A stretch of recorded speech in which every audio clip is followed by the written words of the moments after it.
नाज़रीन, कंदकोट भरिसां गबलो थाणे जी पुलिस जी ज़्यादतियुनि ख़िलाफ़ नाइज बिरादरी ऐं रवासिन एहतजाजी मुज़ाहिरो करे इंसाफ़ जो मुतालबो कयो आहे। उन हवाले सां ॾिसूं था गुलाम रसूल मीराणी जी ही रिपोर्ट। जी नाज़रीन, कंदकोट मिर्ज़ापुर जा रहवासी जेके आहिनि उहे गुबलो पुलिस जी ज़्यादतियुनि ख़िलाफ़ एहतजाज करे रहिया आहिनि। हिन एहतजाज में जेको आहे त जेको गुबलो पुलिस जो मुतासिर शहरी आहे महबूब नाइच, उहो हिन एहतजाज जी अॻवानी करे रहियो आहे।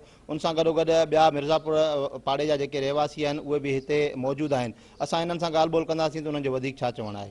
सिविल ड्रेस में जेको आहे पुलिस एहलकार हुया जेके मूंखे धाड़ियुनि जी तरह ई अगवा करे गाॾी में विझी करे के नामालूम हंधि खणी विया, जिते उन्हनि मूंखे 8 खां 10 कलाक हिकिड़ो मेंटली टॉर्चर कयो, जंहिंमें मूंखे पोइ बाद में उन में मुलविस जेके एहलकार हुया मोहम्मद अयूब बुल्लो ऐं मोहम्मद नवाज़ चाचड़ SHO खे जंहिंखे मां सुञाणा थो, उन्हनि मूंखे ब्लैकमेल कयो ऐं उन्हनि मूंखे पैसनि जी डिमांड कई।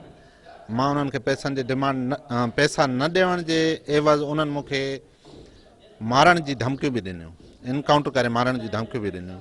उन खां बावजूदि मां उन्हनि खां पुछा कयुमि त मूं ते कंहिं क़िस्म जो को केस आहे या को FIR आहे। उन्हनि मूंखे का बि अहिड़ी का ॻाल्हि न ॿुधाई। उन खां बाद में उन्हनि मुंहिंजी गाॾी पाण वटि झले करे ऐं मुंहिंजा चेक ज़बरदस्ती मूंखां 10 लख जो चेक लिखाए पोइ मूंखे आज़ादु कयूं।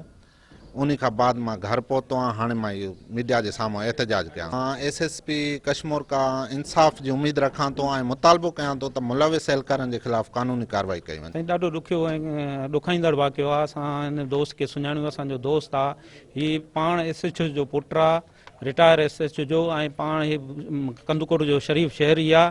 हिन सां गुबले पुलिस वॾी नाइंसाफ़ी कई आहे। हिन खे खंबे खणी आया आहिनि ऐं उते हुनखे टॉर्चर मेंटली टॉर्चर कयो वियो आहे। असां SP साहब खां मुतालबो कयूं था ऐं उमेदु रखूं था त SP साहब इंसाफ़ कंदो ऐं पुलिस सॼो SP खे फेल करण जे लाइ अमल कयो।